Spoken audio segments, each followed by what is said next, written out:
Pada suatu hari di kerajaan Baghdad, Khalifah Harun al-Rasyid mendengar desas-desus bahwa seorang pejabat pemungut pajak telah menilep sebagian besar uang rakyat.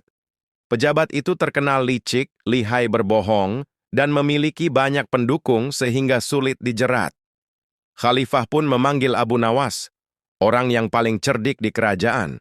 Ketika dihadapkan kepada Khalifah, pejabat itu bersumpah bahwa ia tidak mencuri apapun.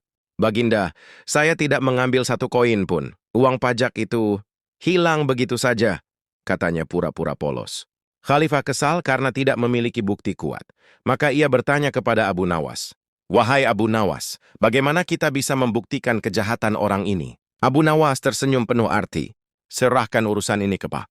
Keesokan harinya, Abu Nawas mengumumkan sebuah perintah Khalifah kepada semua pejabat, termasuk si pemungut pajak.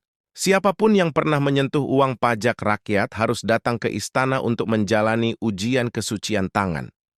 Semua orang kebingungan, termasuk pejabat korup itu. Abu Nawas menjelaskan bahwa tangan yang bersih akan tetap bersih. Tangan yang pernah menyentuh uang haram akan berubah menjadi hitam ketika dimasukkan ke dalam sebuah kantong suci. Padahal, kantong itu sebenarnya berisi tepung putih biasa. 3 ujian dimulai. Para pejabat masuk satu persatu ke ruangan. Abu Nawas meminta mereka memasukkan tangan ke dalam kantong. Hasilnya, semua tangan pejabat keluar putih bertepung. Lalu tibalah giliran si pejabat korup. Ia terlihat gelisah, keringat mengalir di keningnya. "Masukkan tanganmu ke dalam," perintah Abu Nawas.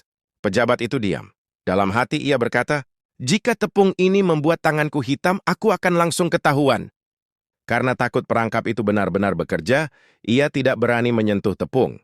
Ia pura-pura memasukkan tangan ke kantong lalu menariknya cepat-cepat.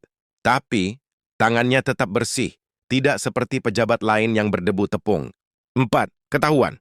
Abu Nawas berteriak, "Baginda, inilah pencurinya." Khalifah terkejut. "Bagaimana kau tahu?" Abu Nawas menjawab sambil tersenyum.